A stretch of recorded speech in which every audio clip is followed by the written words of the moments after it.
Sekuntum mawar sedang mekar, indah dipandang saat purnama.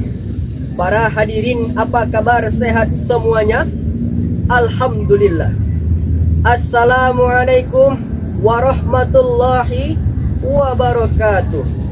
Om Swastiastu, Namo Buddhaya, Shalom, salam kebajikan. Yang saya hormati Dewan Juri yang arif dan bijaksana, dan yang saya banggakan para generasi muda Indonesia yang penuh semangat. Pertama, marilah kita bersyukur kepada Tuhan Yang Maha Esa yang senantiasa melimpahkan nikmat dan karunia-Nya sehingga kita dapat kembali melakukan aktivitas seperti biasa.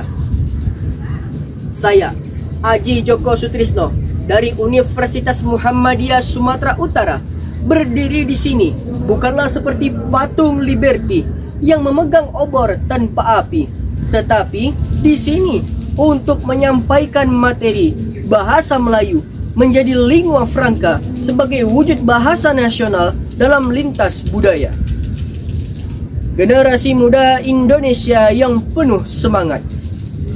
Seorang tokoh panutan bangsa Indonesia yang dijuluki sebagai Bapak Teknologi dan Demokrasi Indonesia, yaitu B.J. Habibie, pernah berkata, keberhasilan bukanlah milik orang yang pintar. Keberhasilan adalah milik setiap orang yang senantiasa berusaha.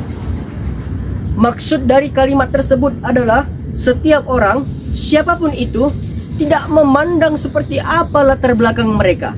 Asalkan mereka memiliki tekad yang kuat untuk berusaha, maka mereka adalah orang yang berhasil. Generasi muda Indonesia yang penuh semangat.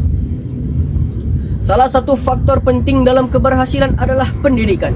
Dan di dalam pendidikan terdapat salah satu unsur wajib dalam ilmu pengetahuan, yaitu kebahasaan. Kebahasaan merupakan suatu ilmu mengenai sistematika bahasa di seluruh dunia, terutama di Indonesia yang memiliki bahasa nasionalnya sendiri, yaitu bahasa Indonesia. Selama berpuluh-puluh tahun, bahasa Indonesia telah menjadi bahasa pemersatu bangsa. Setelah dikukuhkan kedudukannya menjadi bahasa nasional pada Sumpah Pemuda 28 Oktober 1928, kemudian disahkan menjadi bahasa negara pada tanggal 18 Agustus 1945 dalam pasal 36 Undang-Undang Dasar 1945. Generasi muda Indonesia yang penuh semangat.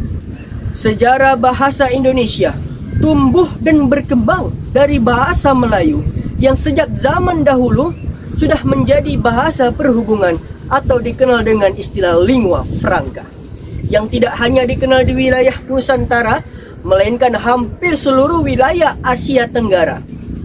Oleh karena itu, sebagian besar negara-negara di Asia Tenggara dapat saling memahami dalam melakukan komunikasi akibat adanya lingua franca. Akibat adanya lingua franca bahasa Melayu, banyak para ahli berpendapat bahwa bahasa Indonesia berpotensi menjadi bahasa internasional. Ada dua faktor potensi tersebut, yaitu faktor intrabahasa dan faktor ekstra bahasa. Dalam faktor intrabahasa, bahasa Indonesia memiliki sistem ejaan yang mapan dengan diberlakukannya ejaan bahasa Indonesia yang disempurnakan atau dikenal dengan EYD. Bahasa Indonesia juga relatif mudah beradaptasi dengan bahasa asing dengan melakukan cara penyerapan. Kemudian faktor ekstra bahasa, yaitu menggunakan kekayaan alam Indonesia. Kekayaan alam Indonesia yang melimpah merupakan suatu daya tarik bagi investor dan pelaku ekonomi dari mancanegara.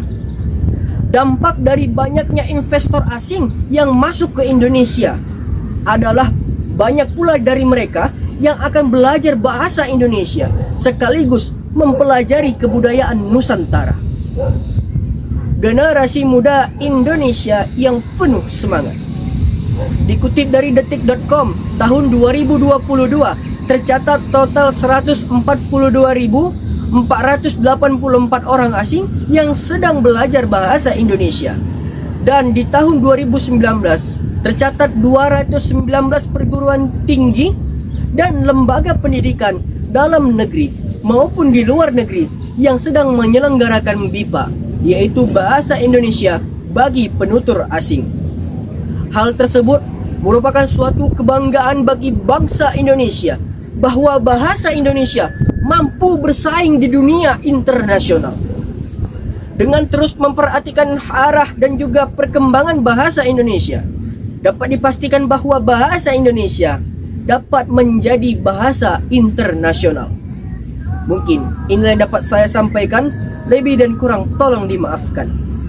Nenek-nenek makan pepaya, udah dulu ya. Wassalamualaikum warahmatullahi wabarakatuh. Om Swastiastu, Namo Buddhaya, Shalom, salam kebajikan.